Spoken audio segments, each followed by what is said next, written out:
વિદ્યાર્થી મિત્રો, મારી યુટ્યુબ ચેનલમાં તમારું હાર્દિક સ્વાગત છે. આજે આપણે એસવાય બીકોમ સેમ 4 2025 માટે એક નવો વિષય લઈને આવીએ છીએ. Great epics of India, Ramayan and Mahabharat. ભારતના મહાન કાવ્યો રામાયણ અને મહાભારત. આ એક તમારો સબ્જેક્ટ છે અને એ સબ્જેક્ટને અનુરૂપ આપણે આ વિડીયોની અંદર ચર્ચા કરશું. આમ તો મિત્રો, રામાયણ એટલે રામ વત્તા આયણ, એટલે આયણ એટલે કે કથા, રામનું જીવન ચરિત્ર.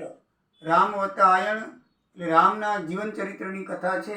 રામાયણનો અર્થ એ થાય છે. રામાયણ છે આપણા મહાનુભાવોએ અલગ અલગ મંતવ્યો આપ્યા છે. રામાયણ એ છે આપણો ધાર્મિક ગ્રંથ છે. રામાયણ એ જીવન કેમ જીવવું એની શિખામણ આપે છે. રામ કેવી રીતે જીવ્યા, તો આપણા કુટુંબના જીવન પાત્રો રામાયણની અંદર છે. રામાયણની અંદર કઈ પદ્ધતિથી આપણે જીવન જીવવું જોઈએ અને સંકટ આવે ત્યારે કેવા ઉપાયથી આપણે જીવનને બચાવવું જોઈએ અને એના માટે શું કરવું જોઈએ, રામાયણની અંદર શીખવવામાં આવ્યું છે. રામે એવી રીતે રાજ્ય કરેલું છે કે જેથી આજે પણ લોકો કહે છે કે રામ રાજ્ય છે. રામે એવી રીતે રાજ્ય કરેલું હતું કે તેના રાજ્યની અંદર એક પણ માણસ દુઃખી ન હતો અને પોતે પ્રજાને હૃદય સમાન માનતા, પોતે પ્રજાને ખાતર પોતાનું જીવન અર્પણ કરી દીધેલું છે. તો એવા રામાયણની ચર્ચા આપણે આજે કરવાની છે.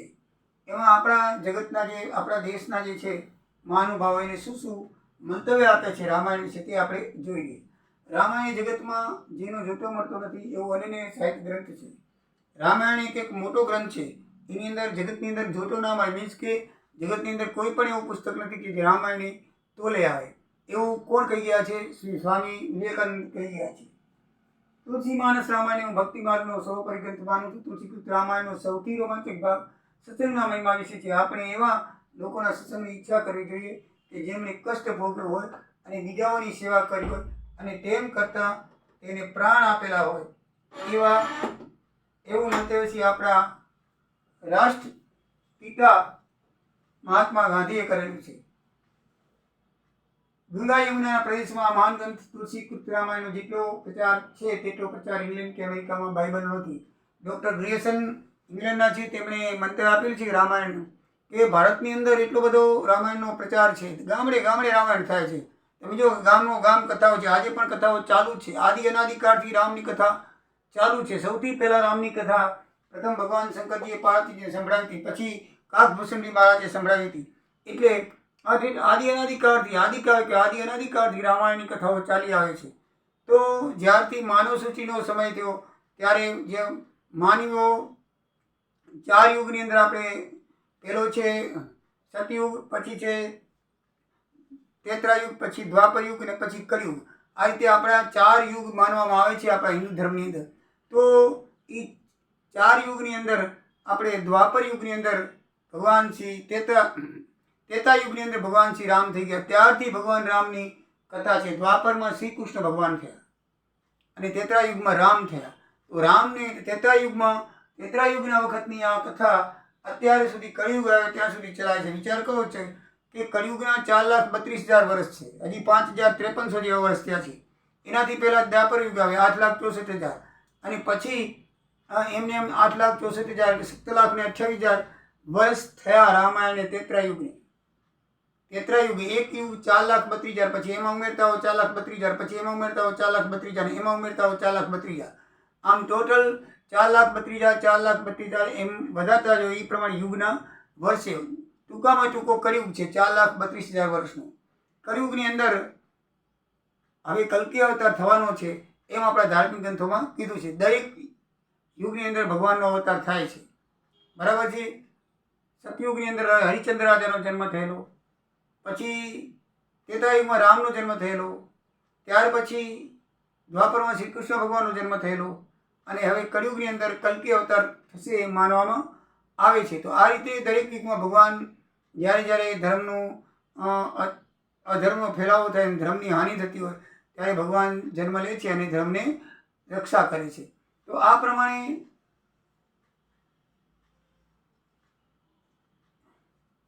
સંત શ્રી મોરારી બાપુએ આપણને કહેલું છે કે ગોસ્વામી તુલસીદાસજી આ મહાન ગ્રંથની ચોપાઈનું ગુજરાતીનું ભાષાંતર કરી અને એવું સાબિત કર્યું છે કે તે માણસોને બરાબર સમજમાં આવ્યું છે. આ ગ્રંથ વાંચવાથી, આ ગ્રંથ વાંચન, શ્રવણ, કથન કરવાથી આપણને જીવન જીવવાની શૈલી મળે છે. એનું કથન કરો, એને વાંચો, એની જીવન જીવવાની શૈલી કઈ મળે છે, કેવી રીતે જીવન જીવવું, એમ શ્રી મોરારી બાપુ કથાવાચક કહે છે. ભારતમાંથી રામાયણ હટાવી દો તો એ ટકી શકે નહીં. તુલસીદાસજીએ કેટલું મોટું કામ કર્યું. નાસ્તિકનો એક જબરદસ્ત પ્રભાવ આવી રહ્યો હતો અને ત્યારે આખી સંસ્કૃતિ ઉપર આક્રમણ થઈ રહ્યું હતું. તેને કોઈ રાજા મહારાજા તેને ન રોકી શક્યું. ફક્ત તુલસીદાસજી માણસ પ્રમાણે વિદેશી હુમલાને રોકી દીધા. આપણી જ્યારે પુરાણા કાળની અંદર ઘણા મહારાજાઓ, રાજાઓ થઈ ગયા, એમાં પરદેશથી ઘણા વિદેશી હુમલાઓ આપણા પર થયા. છેલ્લે 800 વર્ષ સુધી આપણે વિદેશીઓના હાથમાં રહ્યા અને 1947માંથી આપણે આઝાદી મેળવી. એનાથી અગાઉ પણ આપણે પરદેશીઓ આપણા પર રાજ કરતા હતા, વિદેશીઓ રાજ કરતા હતા.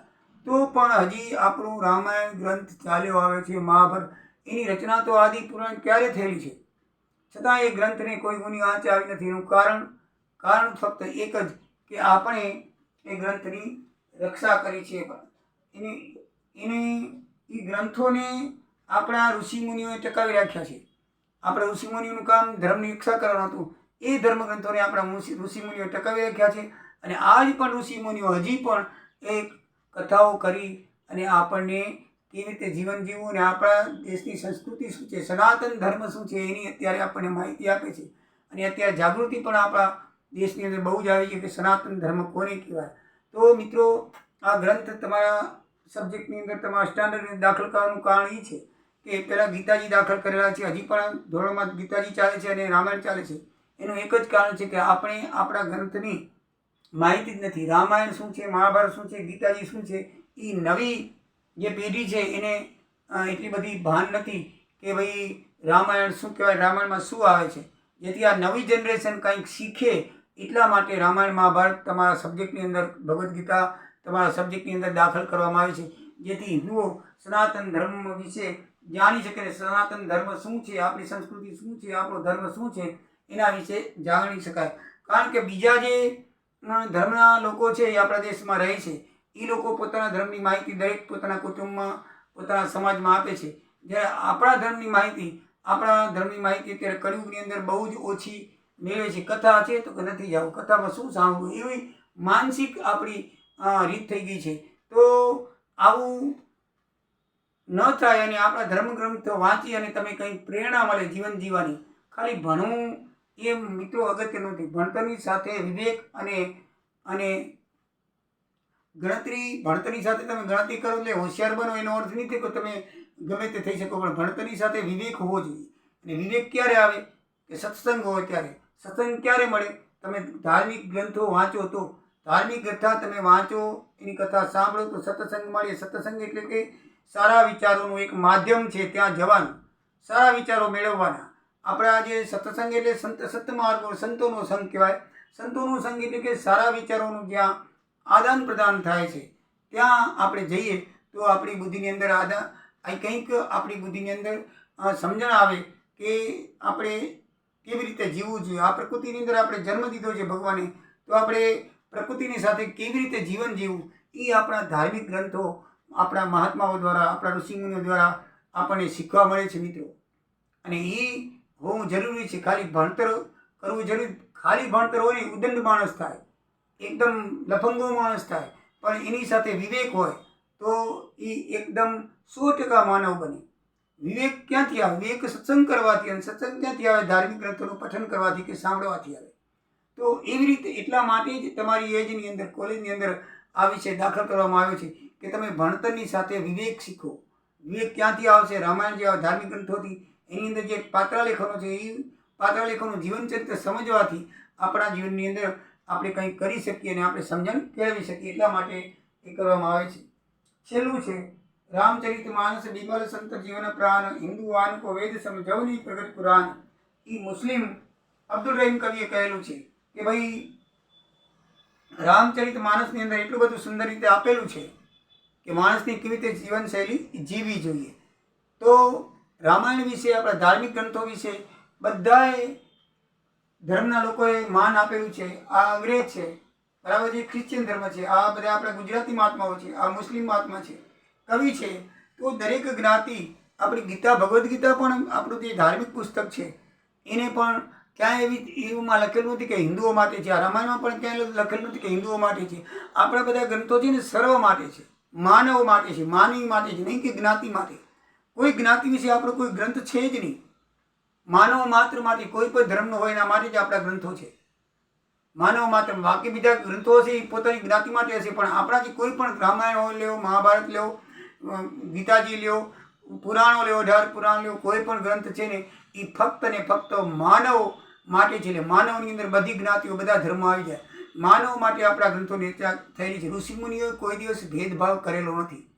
આપણા ઋષિમુનિઓ ખાલી માનવને માનતા. દરેક માનવ, તમે રામાયણ જુઓ, સબરી છે, બરાબર છે, એ બધા શુદ્ર જાતિના અત્યારે લોકો માનતા, પણ અત્યારે તો એવું કાંઈ છે જ નહીં.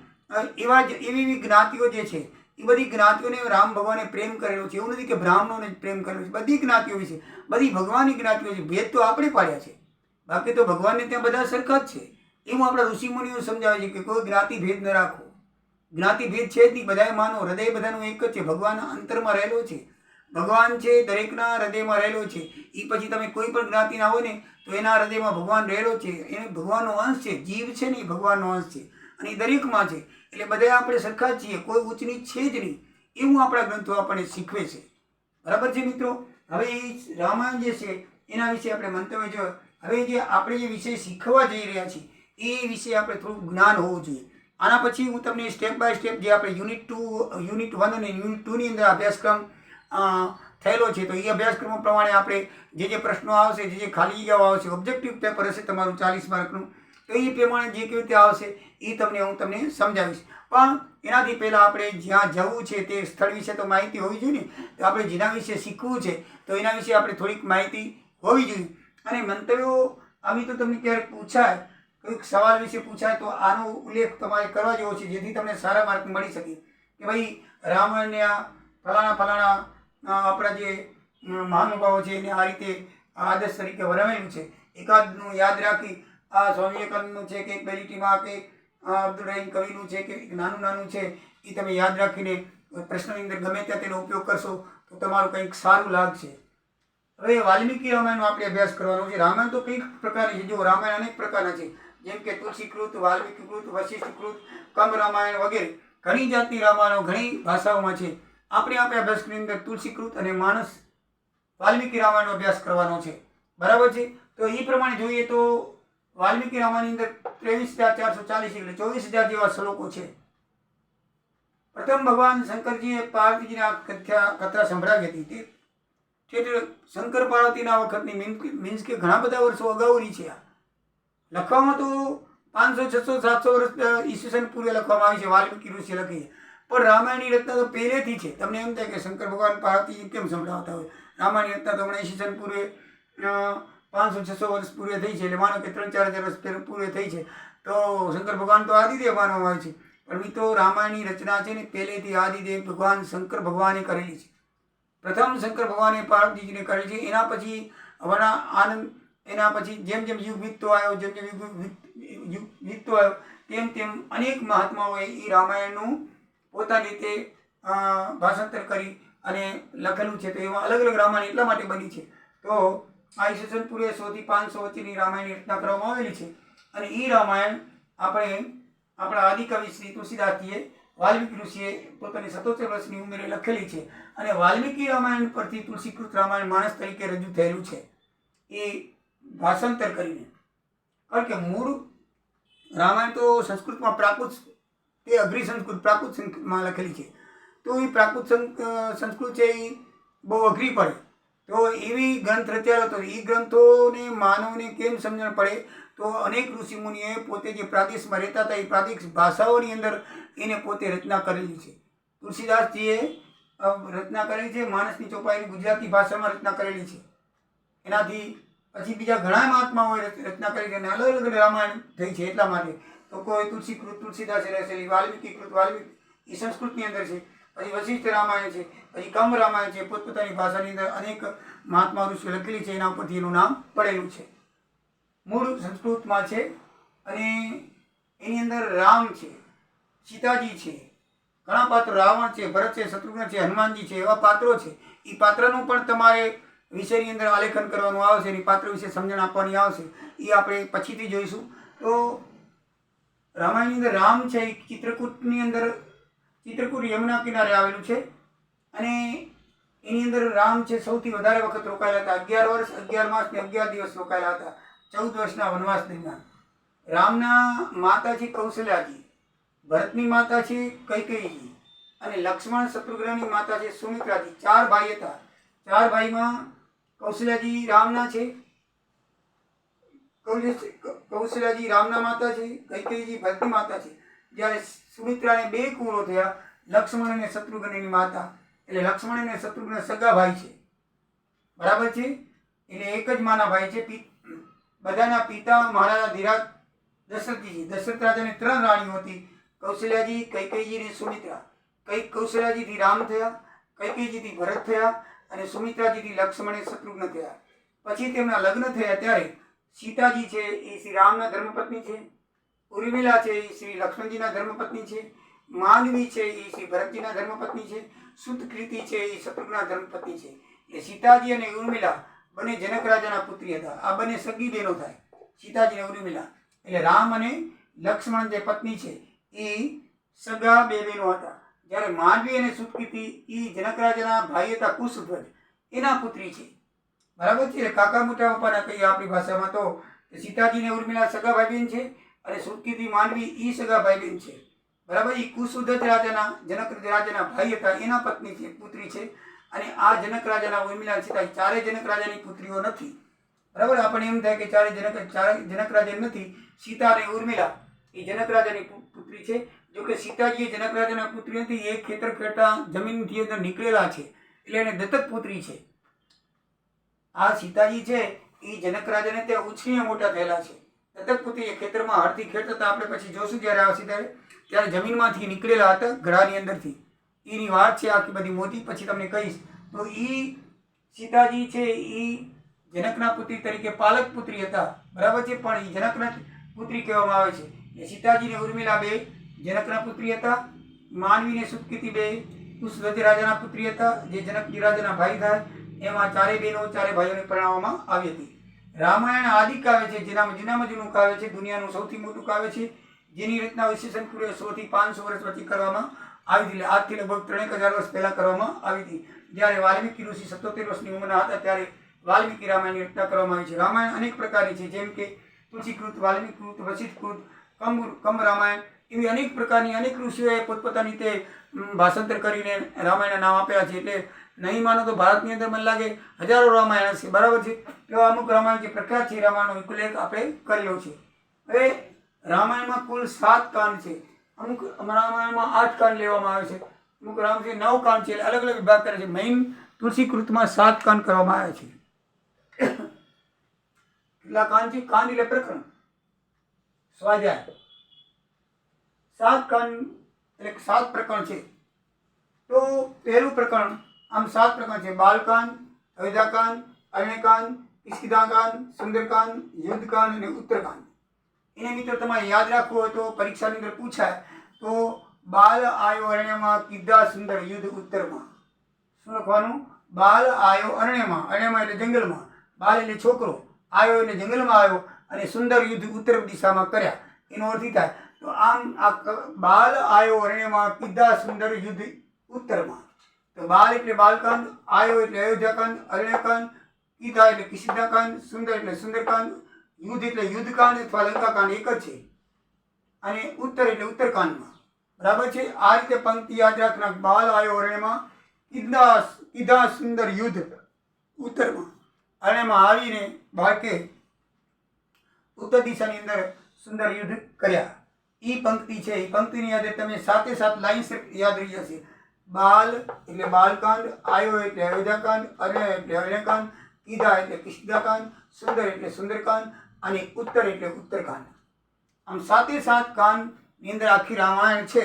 અને રામાયણની વિશે આપણે અભ્યાસક્રમમાં જોવાનું છે. તો કયા કાંડમાં શેની વિગત આવે છે? તો પહેલો બાલકાંડ. બાલકાંડની અંદર ભગવાન રામનું જન્મ, એનો અભ્યાસ, લગ્ન અને પરશુરામનો પરિચય, આટલી વિગત બાલકાંડની અંદર આવે છે. પછી આવે છે અયોધ્યાકાંડ. અયોધ્યાકાંડની અંદર રામનો રાજ્યાભિષેકની તૈયારી થાય છે. કૈકેયીના 2 વરદાન જે દશરથ રાજા પાસે હતા એ માંગણી કરે છે અને રામને 14 વર્ષ વનવાસ અને ભરતને રાજ્ય એવું માંગણી કરે છે, પણ ભરત રાજ્ય લેતા નથી અને રામની પાસે જઈ રામપાદુકા લઈ અને પાછા અયોધ્યામાં આવે છે. એ અયોધ્યાકાંડની અંદર છે. અયોધ્યાકાંડની અંદર રામનું વનવાસી જીવન છે. 14 વર્ષ જે વનવાસ કૈકેયી દ્વારા આપવામાં આવેલો હતો અને પછી વનની અંદર જે તકલીફો પડી, શૂર્પણખા, લક્ષ્મણનો વિવાદ છે, લક્ષ્મણનો પ્રસંગ છે, સીતાહરણ છે, સીતાની શોધ માટે ગયા, સીતાની શોધ માટે બંને ભાઈઓ જંગલની અંદર ફરતા હતા અને એ જે અરણ્યકાંડ છે એ આખો અરણ્ય એટલે કે જંગલની અંદર કેવી રીતે જીવન વિતાતા અને કયા કયા પ્રસંગોની રીતે બન્યા એ અરણ્યકાંડની અંદર આવે છે. પછી આવે છે કિષ્કિંધાકાંડ. કિષ્કિંધા નગરી જે છે, બરાબર છે, એના ઉપરથી કિષ્કિંધાકાંડ પડી તો વાલીની નગરી હતી. એ વાલી સાથે યુદ્ધ કર્યું ભગવાને. રામ હનુમાનનું મિલન થયું, વાનર સેનાનું આયોજન કર્યું અને હનુમાનનું સમુદ્રમાં ઉડીને લંકામાં જવું. એ આ છે કિષ્કિંધાકાંડની અંદર. પછી સુંદરકાંડની અંદર હનુમાનનું લંકાગમન, સીતાની શોધ માટે હનુમાનજી દરિયો ઓળંગીને લંકા ગયા. લંકામાં જઈ ભગવાનના જે ધર્મપત્ની સીતા માતા હતા અશોકવનમાં એને મળ્યા અને વીંટી દ્વારા એમની ઓળખાણ આપી કે હું રામનો ભક્ત છું, તમારી સંભાળ લેવા આવ્યો છું, તમારે સંદેશો કાંઈ મોકલવો તો મોકલો. એ બધી વાતો થઈ અને એમની જે વાર્તાલાપ છે એની અંદર આવે છે. અને રાવણ હનુમાન મિલન, રાવણ હનુમાન મિલન, રાવણની પાસે પછી એને બાંધીને લઈ આવવામાં આવે છે. રાવણનો પુત્ર જે મેઘનાદ હતો એને બાહુપાસ એને જે બાંધી અને ભગવાન હનુમાનજીને રાવણની પાસે લઈ આવે છે નાગપાસથી. તો અને પછી ભગવાન હનુમાન લંકા દહન કરે છે, પૂછડામાં વિચારે છે લોકો અને સજા આપે છે કે ભાઈ આને કંઈક સજા આપી છે. પહેલાં મૃત્યુદંડ આપવાનો હતો, પણ વિભીષણે ના પાડી કે કોઈ પણ રાજાનો આપણે એ સંદેશાવાહક છે, મીન્સ કે એનો માણસ છે, એને આપણે રાજનીતિ પ્રમાણે એને મારી શકીએ નહીં, સજા દેવી તો દઈ શકીએ. તો પછી એને માર્યો ને, અને માર્યા તો પછી હનુમાનજી કે મરદને કે રાવણને મારી નાખે એટલી બધી તાકાત હતી. પણ આપણે એ બધી ભગવાનની લીલા સમજીને પછી એને માની લઈએ કે ભાઈ રાવણ કદાચ મારી શકત, પણ રાવણની એટલી તાકાત હતી નહીં કે હનુમાનજીને મારી શકે. બરાબર છે. તો એ પૂછડાની અંદર જે તમે આપણે બધા સાંભળી છે કે ગોદડા બધે વીંટાળી અને પછી ગાભા ને એવું બધું વીંટાળી તેલ નાખીને પછી લંકાનું પૂછડું બાર્યું, તો એ પૂછડાથી આખા લંકાને હનુમાનજીએ બારી લંકાદહન એ સુંદરકાંડની અંદર આવે છે. પછી યુદ્ધકાંડ, એનું બીજું નામ લંકાકાંડ છે. આ બે એક જ છે, યુદ્ધકાંડ કહો તો ભાઈ લંકાકાંડ કહો તો ભાઈ. તો એ લંકાકાંડની અંદર રામ સેતુ બાંધવામાં આવે છે. રામેશ્વરથી રામ સેતુ બાંધીને ભગવાન અને વાનર સેના બધી લંકામાં ગઈ. રામ રાવણનું યુદ્ધ ચાલ્યું, રાવણનો અંત આવ્યો, વિભીષણનો રાજ્યાભિષેક કર્યો અને રામ પાછા ક્યાં આવ્યા? અયોધ્યામાં આવ્યા અને રામનો રાજ્યાભિષેક થયો. પછી આવે છે ઉત્તરકાંડ. ઉત્તરકાંડની અંદર સીતા માતાનો ત્યાગ થાય છે, બરાબર છે, ધોબીના કહેવાથી, અને લવકુશનો ત્યાં જન્મ થાય છે અને રામ દ્વારા અશ્વમેઘ યજ્ઞ કરવામાં આવે છે. અશ્વમેઘ યજ્ઞનો જે ઘોડો છે લવકુશ દ્વારા બાંધવામાં આવે છે. અશ્વમેઘ યજ્ઞ કરવો એટલે કે એનો ઘોડો દરેક રાજ્યમાં જાય અને જો એને પસંદ ન હોય, મીન્સ કે એને આ જે અશ્વમેઘ યજ્ઞમાં એની જો તાબેદારી એ રાજાને પસંદ ન હોય તો એ ઘોડાને બાંધી રાખે અને પછી એની સાથે યુદ્ધ કરવું પડે. બાકી જો ઘોડો એ રાજ્યમાંથી પસાર થઈ જાય તો એનો અર્થ એ થયો કે ભાઈ અમે એ રાજાની તાબે દેવામાં તૈયાર છીએ, મીન્સ કે એની અંદરમાં રહેવા તૈયાર છીએ. તો એ તે લવકુશ હતા એમને ના થયું કે અમે આ ઘોડાને બાંધી દઈશું, કે અમે રામ કોણ છે એમની ખબર હતી કે અમે ઘોડાને બાંધીએ છીએ, તમારે લડવું તો યુદ્ધ કર્યું અમે કરશું. રામની સાથે એનું યુદ્ધ થાય છે. તો રામ લવકુશ યુદ્ધનું વર્ણન આવે છે. સીતાજીનું ધરતીમાં પછી સમાઈ જવાનું આવે છે. છેવટે સીતાજીની પરીક્ષા, અગ્નિ પરીક્ષા પબ્લિક કરાવે છે અને પછી એનાથી સીતાજી પોતે ધરતી માતાને પ્રાર્થના કરે છે અને ધરતીમાં સમાઈ જાય છે. અને પછી રામ લવકુશને રાજ્ય સોંપી અને પોતે સ્વર્ગ આરોહણ કરે છે, સ્વર્ગમાં જાય છે. સરયુ નદીની અંદર સમાધિ લઈ દે છે. આજે જે પણ સરયુ નદી છે એની અંદર સમાધિ લઈ અને સ્વર્ગ તરફ પોતાનું ગમન કરે છે. તો આ રીતની પૂરી રામાયણ છે અને રામાયણ વિશે આપણે થોડોક ભાગ અભ્યાસક્રમમાં છે એ સમજવાનો છે. તો નેક્સ્ટ વિડીયોમાં મિત્રો તમારા અભ્યાસક્રમ મુજબ ચલાવવામાં આવશે અને અંગ્રેજી અને ગુજરાતીમાં બંનેમાં ચલાવવામાં આવશે. તો મિત્રો તમે મારો વિડીયો શેર કરજો અને તમારા મિત્રો ઇંગ્લિશ મીડિયમમાં હોય કે ગુજરાતી મીડિયમના હોય એને તમને મોકલજો અને સબસ્ક્રાઈબ કરજો એ વિનંતી છે. જય દ્વારિકાધીશ, જય સિયારામ.